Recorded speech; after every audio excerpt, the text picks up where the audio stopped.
Hello, and welcome to Overlooked Headlines. We're the podcast designed to share headlines from America and around the world that have been disregarded or overlooked, but are critical to our lives and well-being. It's our mission to inform with the headlines and then inspire through biblical words, which we call His Lines, that once heard and applied will help to strengthen our faith in God as we navigate this journey called life. Now, here's the host of Overlooked Headlines, Jeff Bass. Hello again, and welcome to another episode of Overlooked Headlines. I'm Jeff Bass. Let me start off by thanking you all for your continued support of our podcast. Don't forget to hit the like button, subscribe to our YouTube channel, and please leave your comments. By the way, coming up in 2 weeks, I'll be doing an Instagram Live. Next week, I'll share more details about that event. Now, here's our headline breakdown. NBC admits Parkinson's disease was caused by chemical pollutants pumped into the air. Built-to-rent neighborhoods are steadily becoming the new normal in the USA. Our top headline, new studies reveal microplastics can infiltrate brain tissues, and we close with His Lines. Here's our first headline. NBC admits Parkinson's disease was caused by chemical pollutants pumped into the air.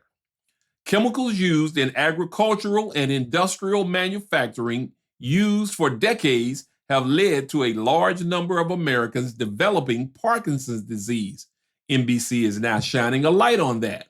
The Mayo Clinic says Parkinson's disease is a movement disorder of the nervous system that worsens over time. The symptoms start out small and hardly noticeable, but they continue to get worse and worse over time.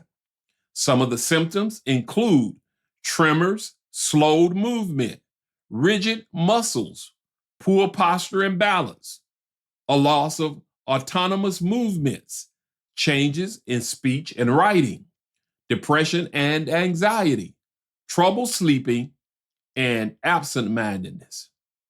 In the U.S., there is something called the Parkinson's Belt, which stretches across the Sun Belt and Rust Belt states. As cases of this disease continue to climb, scientists are studying more for answers and are determining that the use of pesticides and other toxic chemicals are the cause. Dr. Tim Greenemeier, director of the Pittsburgh Institute for Neurodegenerative Diseases, had been conducting lab studies on the pesticide rotenone, which is believed to be a contributing factor in the disease. After years of study, he too developed Parkinson's, and he believes it was because of his overexposure to the chemical while studying it. My guess, he said, is that my laboratory work with making a model of Parkinson's disease led to my getting Parkinson's. Our second headline, built-to-rent neighborhoods are steadily becoming the new normal in the U.S. as home ownership becomes unattainable. As home affordability continues to be unattainable for most Americans, a growing trend is emerging in the United States housing market. Neighborhoods consisting of compact, single-family homes strictly for rent. Even though there are still a number of self-proclaimed financial gurus who are calling for an imminent housing crash, the data simply does not support that there will be one.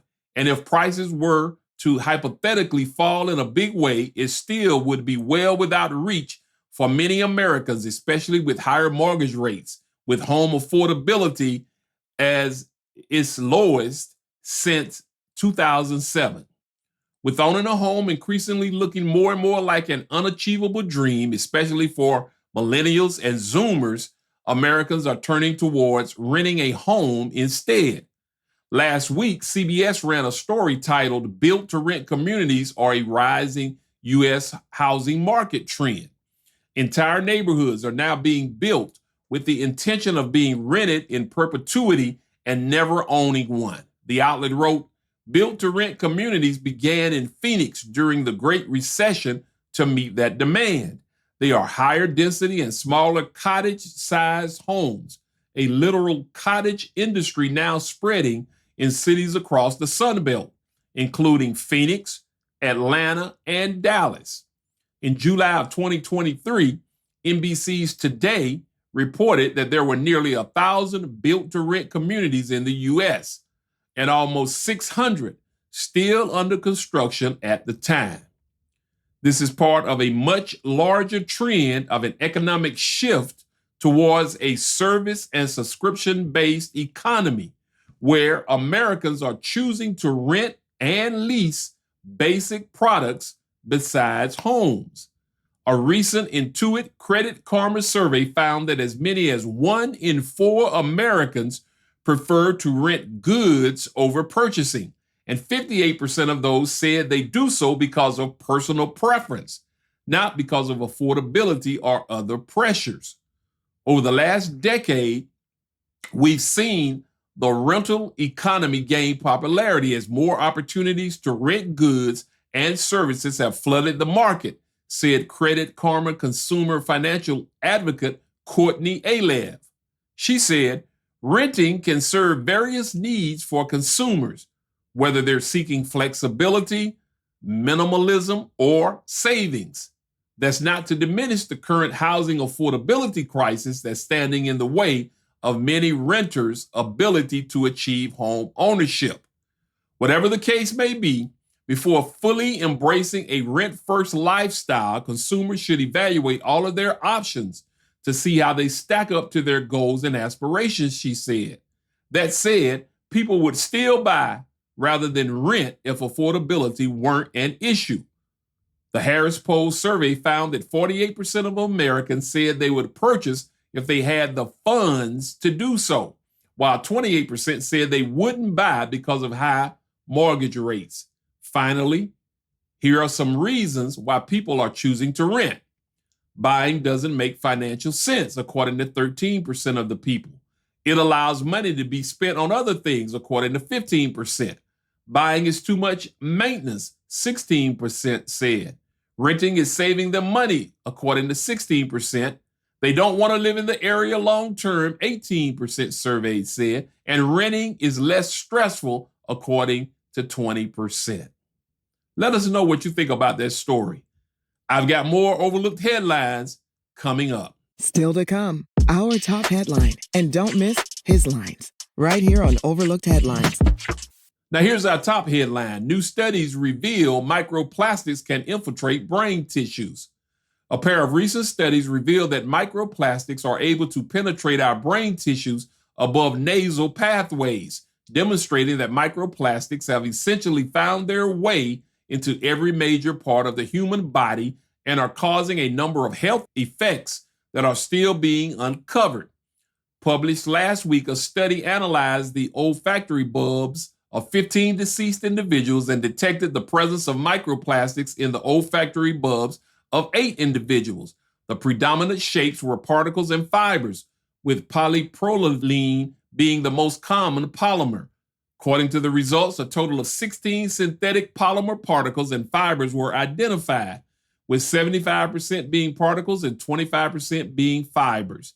This case series provides evidence of MPs found in the human olfactory bulb, suggesting a potential pathway for the translocation of MPs to the brain. The findings underscore the need for further research on the health implications of MP exposure, particularly concerning neurotoxicity and the potential for MPs to bypass the blood-brain barrier, researchers concluded. In August, another study demonstrated that microplastic can penetrate brain tissue. This study, which is still undergoing peer review examination, was published by the NIH, examined the livers, kidneys, and brains of autopsied bodies discovered that all contained microplastics, but chiefly the 91 brain samples had on average roughly 10 to 20 times more than other organs. The study's lead author, Matthew Campen, a toxicologist and professor of pharmaceutical sciences at the University of New Mexico, said, "It's pretty alarming. There's much more plastic in our brains than I ever would have imagined or been comfortable with. I don't know how much more plastic our brain can stuff in without it causing some problems. Also, they found the quantity of microplastics in brain samples from 2024 was about 50% higher from the total in samples that date to 2016, suggesting the concentration of microplastics found in human brains is rising at a similar rate to that found in the environment. Campen said, "You can draw a line. It's increasing over time. It's consistent with what you're seeing in the environment." Don't move. His lines are coming up. Hey, if you're enjoying this episode, then we'll think you'll love connecting with us on our social media platforms as well, because we post frequent news bites, tips, and alerts to keep you informed and inspired. Now, let's get back to more overlooked headlines with Jeff Bass. Now it's time for His Lines, where we take a closer look at these headlines from a biblical perspective taken from the Bible, which is God's Word. We keep seeing many articles about more and more diseases cropping up all over the world. On the other hand, there are some articles that discuss all the new breakthroughs regarding these diseases. That's fine, but I've got some good news about God's benefits straight from the Bible. Psalms 103 verses 1 through 5. Bless the Lord, O my soul, and all that is within me, bless his holy name. Bless the Lord, O my soul, and here it is, forget not all his benefits, who forgives all your iniquities, who heals all your diseases, who redeems your life from destruction, who crowns you with loving kindness and tender mercies, who satisfies your mouth with good things, so that your youth is renewed like the eagles. In verse 2, we're reminded to forget not all of God's benefits. It's easy for us to focus on all the negativity surrounding disease and troubles, but it's always a good thing to focus on God and his benefits package, which is stated in Psalms 103. First benefit is that he forgives all your iniquities in verse 3. Second benefit is that he heals all your diseases in verse 3. The third benefit from Psalm 103 is that he redeems your life from the pit. That's in verse 4. The fourth benefit is that he crowns you with steadfast love and mercy in verse 4. Fifth benefit, he satisfies you with good things, verse 5. And the sixth benefit, I love it, is that your youth is renewed like the eagles. So, meditate on the goodness and the benefits of God. That's His Lines. For Overlooked Headlines, I'm Jeff Bass, keeping you informed and inspired. Till the next time, stay blessed. Thanks for joining us. We hope you've been informed and inspired. Like us, tell a friend, and connect with us via Facebook, YouTube, or email us at neveroverlooked@gmail.com. That's neveroverlooked@gmail.com. Check us out next time on Overlooked Headlines with Jeff Bass.